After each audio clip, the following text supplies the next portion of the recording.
I think it might be of some interest to some people in the audience. We do quite a bit of research. We've done some research on impact investing recently and have launched the first, we call it the Investing for Impact Barometer. I don't have a slide of it, but essentially we're trying to take a test of the temperature every year of who is actually using their money and actually measuring what impact it is from the investment and financial institutions.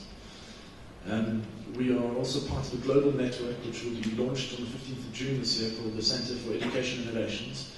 It's funded by DFID and a group in the US called Results for Development, trying to document all the innovations that are happening in education. We see hundreds of them in South Africa. There are amazing, amazing projects happening in South Africa.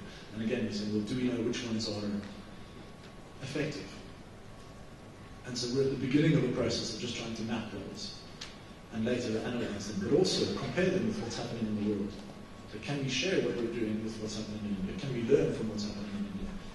And obviously with DFID behind it and then creating a funders network, is there potential for us to potentially get some of these projects funded with some international funding and vice versa, export some of these models to other countries.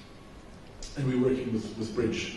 We're also working in health innovation and trying to understand what does health innovation mean beyond just technology. Innovation in financing health, and we've seen national health insurance clearly coming online, but also innovation in the way healthcare workers relate to people, relate to their patients. So we're holding a summit on that towards the end of the year. And finally, one last project I'll talk about is a large warehouse that the V&A Waterfront have given us at UCT for 10 years to turn into an inclusive innovation hub. That'll come online in June next year. It's one of those big craft sheds, if any of you have been to Cape Town. We're very grateful to have the space and turn it into a working space, a collaborative space, a teaching space, a research space for developing what we call inclusive solutions building Africa's future. So this is to remind me that although I'm very excited about this topic, social innovations are not the holy grail. Does anyone recognize the Monty Python? So they're not the holy grail. But we have to drink from the ordinary cup every day. And they're not shortcuts. This is the other thing. So we can't rate them over the longer term process of development and building the fundamentals and the incremental improvements that we're doing every day. But we've got to be looking. We've got to be looking, otherwise we're not going to have the kindergartens of the future. So we've got to reflect on, as we're doing these things, what are the positive outcomes, what are the negative outcomes, what are the unintended outcomes. We're starting to work with some people in Sweden, the first people to look at unintended outcomes of social innovations. It can be quite scary. So how do you start to mitigate for those when you're trying these things? And recognize that projects working in one place don't necessarily cut and paste into another. But there is really an opportunity. And there's opportunity for this audience and for all of us.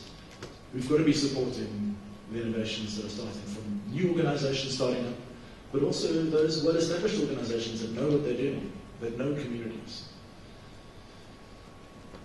They've got to be improving products and services, but we've also got to be looking at the underlying patterns. And we've got to look at it as a process and not as an outcome. And we've got to learn from the failures and so on. Clearly, innovation is about failure. Right. So how do we create the safe spaces for failure? We've been working with some research in government, and governments are really difficult for public sector to innovate because they're accountable. They're accountable for our taxes.